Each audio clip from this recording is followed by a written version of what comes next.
कार्य कौन कौन से हैं, हमेशा क्वेश्चन बनता है। तो आज आपका जो 12वीं क्लास का जो टॉपिक जो चल रहा है लेसन नंबर 2, और उसमें प्रबंध प्रक्रिया का जो लेसन चल रहा है उसमें 2 कार्य होते हैं प्रबंध के, और उसमें 2 कार्यों के बारे में अपन चर्चा करेंगे कि प्रबंध प्रक्रिया के 2 कार्य, एक तो प्रमुख कार्य, एक होता है सहायक कार्य। ठीक है, अब अपन प्रमुख कार्य, क्योंकि आपके पास क्वेश्चन आता है हमेशा आएगा, चाहे लिखना 100% गारंटी है, या तो आपके प्रमुख कार्य पूछेंगे 5 या आपके सहायक कार्य पूछेंगे 5। ये 100% है, उनमें से एक आएगा। अगर पिछले साल आ गया है किसी में से प्रमुख कार्य आ गया है तो सहायक कार्य आएगा, 100% है। तो देखिए, आपके प्रमुख कार्यों के बारे में अपन चर्चा पहले भी की जा चुके हैं और दोबारा अपन कर रहे हैं। उपयुक्त वर्णित सारणी का विश्लेषण करने पर विभिन्न प्रबंध विचारकों ने में 3 कार्य की समय जो है समानता नजर आई है। आपने पहले पढ़ाया था ना, मैंने आपके अलग अलग विद्वानों के, अरे कल अलग अलग विद्वानों का पढ़ाया है ना, कि ब्रेक या जो है डेविस, कुंटज, डोनेल वगैरह वगैरह अलग अलग बताया कि कौन कौन से कार्य होने चाहिए। समानता 3 कार्यों में आई है। कितने कार्यों में? 3। कि कौन कौन सी? एक है नियोजन, दूसरा है संगठन, तीसरा है नियंत्रण। ये 3 चीज़ें तो हर विचारकों ने बताए हैं, बाकी चौथा 5वां ये बदल दिया उन्होंने। ठीक है, इसलिए इससे अन्य शब्दों में भी व्यक्त कर सकते हैं। नियोजन, क्रियान्वयन और नियंत्रण।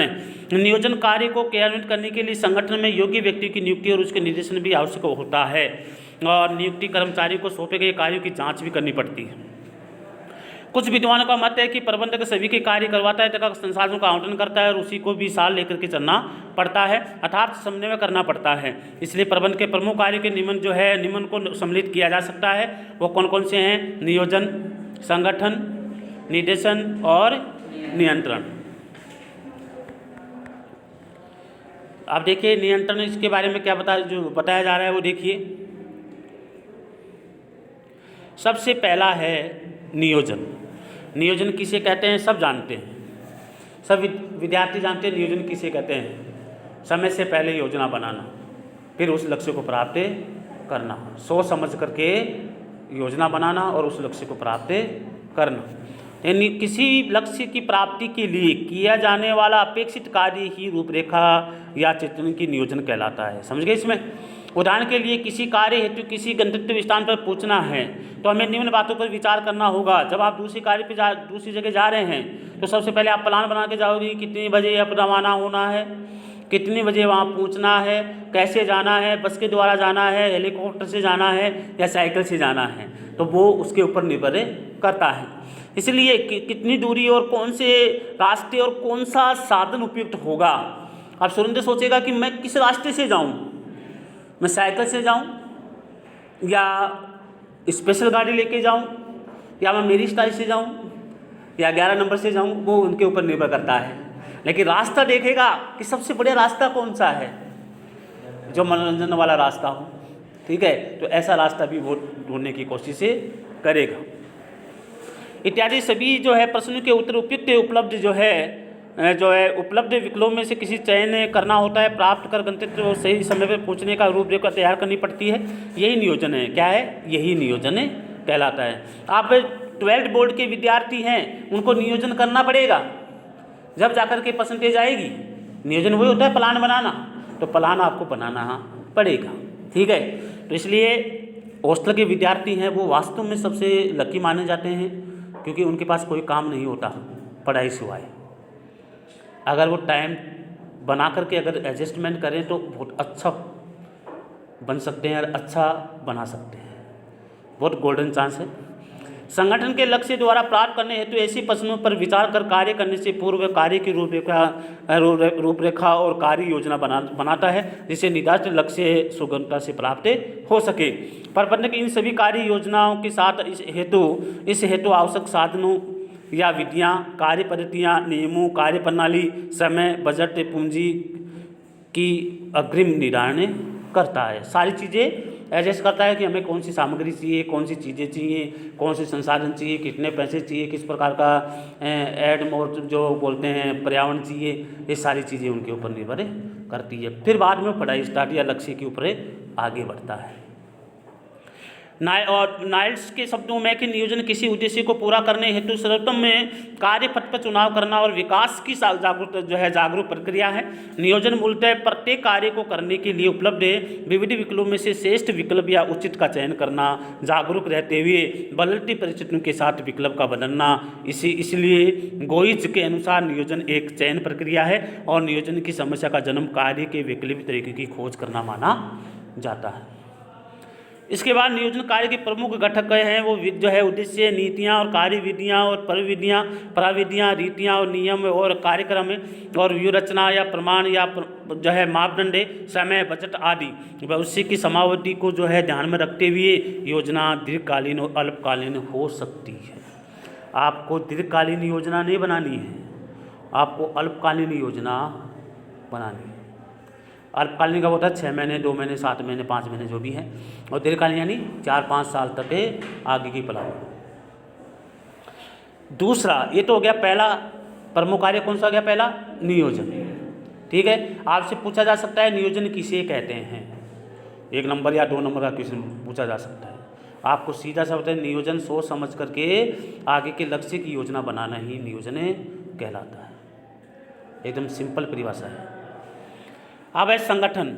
यह पर जो है प्रबंध प्रक्रिया का महत्वपूर्ण कार्य है। उद्देश्य प्राप्ति हेतु जो कार्य आवश्यक कार्य और क्रियाएं संपन्न की जाती हैं उसका निर्धारण करना और उन कार्यों का विभाजन और वर्गीकरण करना और उस कार्य को करने योग्य व्यक्तियों की योग्यता का निर्धारण करना, अधिकार और दायित्व तय करना, सभी कार्य वाले व्यक्ति आपसी संबंध निर्धारण करना और समान कार्यों का विभागीकरण करना इत्यादि महत्वपूर्ण रचना प्रबंध को करनी पड़ती है। इससे ही विभागाधिकारी और अधिकारी अधिनियम से संबंध और संप्रेषण प्रारूप नियंत्रण की विधि निर्धारित होती है।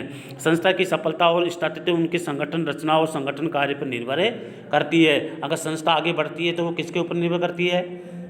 संगठन के ऊपर, कि संगठन कैसा है या मैनेजमेंट कैसा है। तीसरा कार्य आपका है निर्देशन देना या डायरेक्शन देना।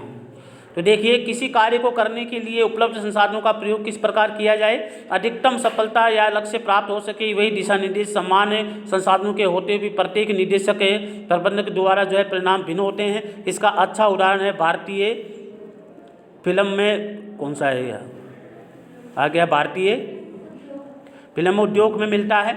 1917 में शरत चंद्र चट्टोपाध्याय द्वारा रोमांटिक उपन्यास लिखा गया, उसका क्या नाम था? देवदास। ठीक है, देवदास। इसके बाद देखिए 1927 में लेकर के 14 फिल्में निर्देशित हुआ, 16 फिल्में हिंदी क्षेत्रीय भाषाओं में बनाएगी। सबका जो है परिणाम जो है भिन्न भिन्न रहा है, कमाई भिन्न भिन्न रही है। एक ही उपन्यास पर आधारित इतनी फिल्में बनने का जो है उदाहरण है, माने एक ही आपके पास उपन्यास था, उसके ऊपर कई फिल्में बन गई, 16, 17, 18, 20, 30 फिल्में बन गई उस उपन्यास पे, बन गई ना। आपके पास स्क्रिप्ट चाहिए, बाकी फिल्म बन जाती है।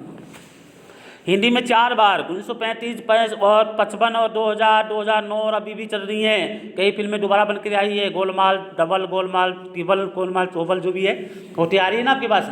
तो ये फिल्में उसको स्क्रिप्ट को दोबारा परिवर्तन कर रहे हैं। प्रस्तुतिकरण अमेरिका के प्रमुख विश्वविद्यालय यूनिवर्सिटी ऑफ आयोवा जो है निर्देशन का तुलनात्मक अध्ययन किया गया कि निर्देशक गायक को, नायिका और खलनायक को सभी पात्रों को अभिनय, नृत्य और बातचीत करने के तरीके का निर्देशन जो है निर्देश देता है। और संगीत और कैमरामैन और ड्रेस डिजाइनर और फिल्म के निर्माता में जो लगे हुए व्यक्तियों को आधे निर्देश देता है, समझ गए ना। अरे डायरेक्टर सबको अलग अलग कहेगा कि आपको ये करना है, आपको ये करना है, आपको ये करना है, समझ गए ना, जब भी फिल्में बनती हैं। इसमें सारे लगे काफ़ी लोग लगे हुए होते हैं। जब एक फिल्म बनती है तो काफ़ी लोग इसमें शामिल होते हैं, कैमरामैन हो, डिजाइनर मैन हो, पेशन मैन हो, कोई भी मैन हो, सारे लगे हुए होते हैं इसमें। अभी प्रेरित करते हैं और पर्यवेक्षण या जांच करते हैं, इसे संयोजन कर फिल्म प्रदर्शन के लिए भी तैयार करते हैं। संभवतः आप जो है आप निर्देशन कार्य की व्यापकता और प्रासंगिकता और जटिलता को समझ पाएंगे। प्रबंध भी संगठन में कार्य का जो है अधिकारी कर्मचारी आदि निर्देश देता है, अभिप्रेरित करता है और नेतृत्व करता है और संप्रेषण करता है, पर्यवेक्षण भी करता है। तो निर्देशन के द्वारा प्रबंध जो है कर्मचारियों के व्यवहार को संगठन के रूप बनाता है और संस्था के प्रति अपनत्व के भाव उत्पन्न करता है और जिस विषय से उद्देश्य प्राप्ति में योगदान देने को तत्पर या तैयार रहता है। निर्देशन में ये समावित इन सभी कार्यों के लिए जो है प्रबंधक प्रभावी व्यक्तित्व होना आवश्यक है। इसलिए निर्देशन के प्रमुख घटक है अनुशासन, आदेश निर्देश, अधिकार और प्रापण या संपल्पन या संप्रेषण या अभिप्रेरण या नेतृत्व या पर्यवेक्षण, ये चीज़ें संगठन में पाई जाती है। इसके बाद है नियंत्रण। देखिए, नियंत्रण से प्रबंधकीय कार्य कुशलता से निष्पादन संभव है। नियंत्रण किसे कहते हैं कि अगर कार्य करना है तो आपको ऊपर नियंत्रण करना पड़ेगा। कोई कर्मचारी या कोई कार्य सही ढंग से नहीं करा तो उसको आप नियंत्रण कर सकते हो, भाई आपको इसके कार्य इस प्रकार करना है, ठीक है। ये तो डायरेक्शन हो गया, लेकिन नियंत्रण भी अपनी संस्था के ऊपर किया जाता है। इसलिए संभव कार्य के पर जो है परिमाप या नियोजन समय से लक्ष्य निर्धारण के साथ निर्धारित किए जाने चाहिए। कर्मचारी द्वारा संपन्न किए गए कार्य के वास्तविक परिणामों और पूर्व निर्धारित मानों से तुलना करें विचलन या अधिक या माइनस प्लस ज्ञात करते हैं। ज्ञात विचलनों का प्रयोग सुधार प्रयास करने के लिए भी आगामी योजना में विस्तार किया जाता है। अगर आपको सुधार करना है तो आगामी योजना के लिए इस प्रकार से कार्य किया जाता है, ठीक है। तो आज के आपके जो प्रमुख कार्य हैं 5 जो मैंने आपको पढ़ा दिए गए हैं, दोबारा इसको देख लेना। किसी प्रकार की कोई समस्या है तो आप मेरे से पूछ सकते हैं। इसके लिए आज की क्लास में आपको इतना ही पढ़ाया जाएगा। जय हिंद।